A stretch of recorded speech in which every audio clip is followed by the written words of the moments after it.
സുഹൃത്തുക്കളെ, എൻ്റെ നേരുകളിലേക്ക് മധു നായർ ഏവരെയും വീണ്ടും ക്ഷണിക്കുകയാണ്. തെരഞ്ഞെടുപ്പ് കഴിഞ്ഞു. എക്സിറ്റ് പോളുകളും അവരുടെ ഫലപ്രഖ്യാപനം നടത്തി കഴിഞ്ഞു. ഒരു കാര്യത്തിൽ ഒരു തീർച്ച വന്നിരിക്കുന്നത് എക്സിറ്റ് പോളുടെ അടിസ്ഥാനത്തിൽ കേരളത്തിൽ ഭരണകക്ഷി അധികാരത്തിൽ നിന്ന് പോകുമെന്നും പ്രതിപക്ഷം UDF അധികാരത്തിൽ വരുമെന്നുമാണ്. മറ്റ് സ്റ്റേറ്റുകളിൽ ബംഗാളിലും ആസാമിലും വളരെ വ്യക്തമായിട്ട് അവർ BJPക്ക് വേണ്ടി ആണ് ഫലപ്രഖ്യാപനം നടത്തിയിരിക്കുക. അവർ അധികാരത്തിൽ വരുമെന്നുള്ളത് തീർച്ചയായിരിക്കും. തമിഴ്നാട്ടിലും ബംഗാളിലും അത്ര വ്യക്തമായിട്ടുള്ള ഒരു പ്രവചനം ഉണ്ടായിട്ടില്ല. അപ്പോൾ കേരളത്തിലെ കാര്യത്തിൽ ഒരു തീരുമാനം ആയ മട്ടാണ്. പിന്നെ പറയാനൊക്കില്ല, എക്സിറ്റ് പോള് പല അവസരങ്ങളിലും തെറ്റായി വന്നിട്ടുണ്ട്. 4-ാം തീയതി ഫലപ്രഖ്യാപനം വരുമ്പോഴേ അതിൻ്റെ വ്യക്തമായിട്ടുള്ള ഫലം അറിയാൻ സാധിക്കുള്ളൂ. അപ്പോൾ ഇനിയിപ്പോൾ വരാൻ പോകുന്ന ചില കാര്യങ്ങളെക്കുറിച്ച് പ്രധാനമായിട്ടും ഇവിടെ ആരായും മുഖ്യമന്ത്രി എന്നുള്ളതിനെക്കുറിച്ച് എൻ്റെ വക ചില പ്രവചനങ്ങൾ ഞാൻ നിങ്ങളുമായി പങ്കിടുകയാണ്. പ്രവചനങ്ങളിൽ എനിക്ക് വലിയ വിശ്വാസമൊന്നുമില്ല, പക്ഷേ ഇപ്പം അതിൻ്റെ ഒരു കാലമാണല്ലോ. എന്തുകൊണ്ട് എൻ്റെ വകയായിക്കൂടാ. അപ്പോൾ എൻ്റെ പ്രവചനങ്ങളിൽ മുഖ്യമന്ത്രിയാകാനായിട്ട് സാധ്യത കൂടുതലുള്ളത് പ്രതിപക്ഷ നേതാവ് VD സതീശൻ തന്നെയാണ്. അതിൻ്റെ മെയിൻ ഘടകം എന്ന് പറഞ്ഞു കഴിഞ്ഞാൽ മുസ്ലിം ലീഗിൻ്റെ കാര്യമായിട്ടുള്ള സോളിഡ് സപ്പോർട്ടുണ്ട്. മുസ്ലിം ലീഗിൻ്റെ സപ്പോർട്ടോടുകൂടിയാണ് K കരുണാകരൻ വർഷങ്ങളോളം പരമാധികാരം കൈയാളിയത്. ഇപ്പോൾ ആ ഒരു അഡ്വാൻറ്റേജ് ചെയ്തുകൊണ്ട് അത് പോയിട്ട് ശരിക്കും പറഞ്ഞാൽ ഒരു മുസ്ലിം പ്രീണനം ടു ദ എക്സ്റ്റെന്റ് ദാറ്റ് പ്രവാചകൻ ഭൂമി ഉരുണ്ടതാണെന്ന് ശാസ്ത്രം തെളിയിക്കുന്നതിന് മുമ്പേ പറഞ്ഞു എന്നൊക്കെ പോലും വെളിപ്പെടുത്തിയിരിക്കുകയാണ്. രണ്ടാമത്തെ പോസിബിലിറ്റി എന്ന് പറഞ്ഞു കഴിഞ്ഞാൽ ഈ പറഞ്ഞതുപോലെ ഹൈക്കമാൻഡ് എന്ന് പറഞ്ഞു കഴിഞ്ഞാൽ രാഹുൽ ഗാന്ധിയും അദ്ദേഹത്തിന്റെ ചീഫ് അസിസ്റ്റന്റായ KC വേണുഗോപാലും പിന്നെ അൾട്ടിമേറ്റ്ലി രാഹുലിന്റെ അമ്മ സോണിയാഗാന്ധിയും ആണെന്നുള്ളതാണ് എൻ്റെ ഒരു ധാരണ.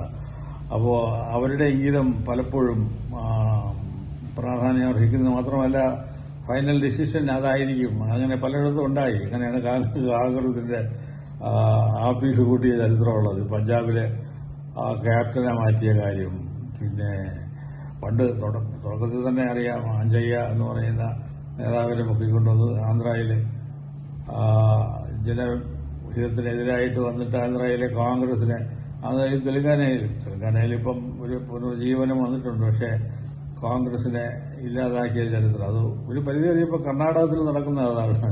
കർണാടകത്തിൽ VD സതീശന്റെ കാര്യം പറഞ്ഞാൽ പ്രതിപക്ഷ നേതാവായിരുന്ന ശിവകുമാർ കാര്യമായിട്ട് വർക്ക് ചെയ്തിട്ടാണ് പാർട്ടിയെ തിരിച്ച് അധികാരത്തിൽ കൊണ്ടുപോകുന്നത്. പക്ഷെ ഒരു തരത്തിലും അദ്ദേഹത്തിനെ മുഖ്യമന്ത്രിയാക്കാതിരിക്കാൻ വേണ്ടിയുള്ള ശ്രമങ്ങളാണ് നടക്കുന്നത്. അതിന്റെ പിന്നിൽ ഹൈക്കമാൻഡിന്റെ ഇഷ്ടം ആണ് പ്രധാന. അപ്പം ഞാൻ പറഞ്ഞുകൊണ്ട് വരുന്നത്, ഹൈക്കമാൻഡ് തന്നെ ഇങ്ങനെ പോകേണ്ടതെങ്കിൽ പ്രധാനപ്പെട്ട ദേശീയ പ്രതിപക്ഷ കക്ഷിയെ പൂജ്യമാക്കാനായിട്ടുള്ള സാധ്യതയുള്ളത് കേരളത്തിലും ആവർത്തിക്കും. അങ്ങനെയാണെന്നുണ്ടെങ്കിൽ കേരളത്തിൽ KC വേണുഗോപാലിനെ ആയിരിക്കും അവർ മുഖ്യമന്ത്രിയായിട്ട് പറഞ്ഞയക്കുക.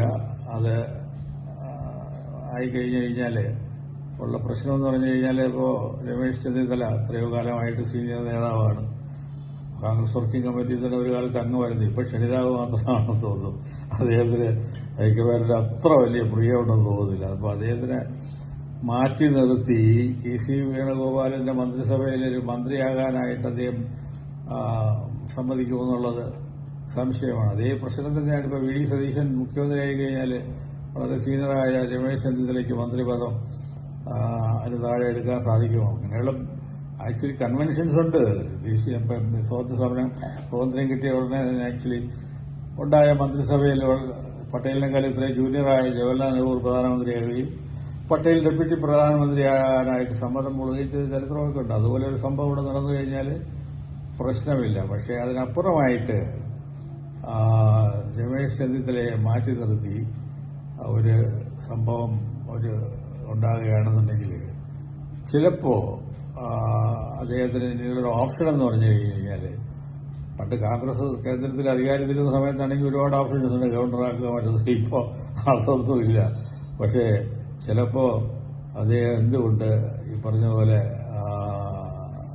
ഈ പാർട്ടി വിട്ട്, പണ്ട് കരുണാകരൻ പാർട്ടി വിട്ട് ഡിക്കുണ്ടാക്കിയപ്പം പോലും ചെന്നിത്തല ചേർന്നിരുന്നില്ല. പക്ഷേ ചെന്നിത്തല കരുണാകരൻ്റെ എന്താ പറയുക, കരുണാകരനായിരുന്നു മെൻറ്റോർ.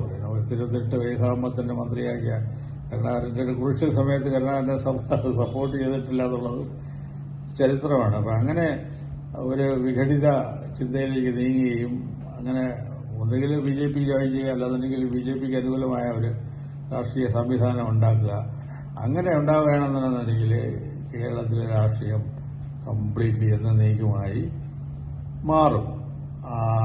അതല്ലാതെ ഇപ്പോൾ KC വേണുഗോപാൽ മുഖ്യമന്ത്രിയായി ഒരു സുശക്തമായ ഭരണം, മാതൃകാ ഭരണം ഒക്കെ കാഴ്ചവയ്ക്കുകയാണെന്നുണ്ടെങ്കിൽ പക്ഷെ അതിനുള്ള സാധ്യത ഇപ്പോൾ ഈ മന്ത്രി പദത്തിലേക്ക് വരാൻ പോകുന്ന കക്ഷികളെ ആലോചിച്ച് നോക്കുകയാണ്. ഒരു മെമ്പർ മാത്രമുള്ള ഒരു കക്ഷിയെ അത് മന്ത്രിയാക്കേണ്ട അവസ്ഥയിലേക്ക് നീങ്ങുക.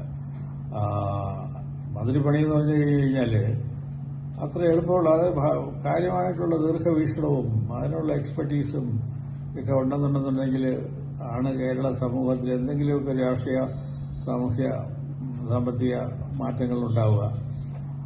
അപ്പോൾ അതിലേക്ക്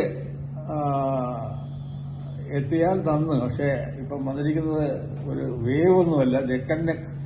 അതായത് പ്രതിപക്ഷ കക്ഷികളുടെയും എണ്ണസംഖ്യ തന്നെ കുറവല്ല. അപ്പോൾ UDF അധികാരത്തിൽ കയറി കഴിഞ്ഞാൽ അവർ സ്ഥിരം അവരുടെ കലാപരിപാടിയായ സമരമുറകളിലേക്ക് നീങ്ങും. കേരളം അടുത്ത ഒരു 5 കൊല്ലം എന്താണ് കാണാൻ പോകുന്നതെന്നുള്ള രാഷ്ട്രീയ നാടകങ്ങളെ കുറിച്ചിട്ട് നമുക്ക് ആലോചിക്കാന്നുള്ളതേ ഉള്ളൂ. അങ്ങനെയുള്ള ഒരു അവസ്ഥാവിശേഷത്തിലേക്ക് ആയിരിക്കും ചിലപ്പോൾ നീങ്ങുക എന്നുള്ള ആശങ്കയോടുകൂടി എൻ്റെ ഈ ആഴ്ചത്തെ പ്രവചനങ്ങൾ അവസാനിപ്പിക്കുന്നു.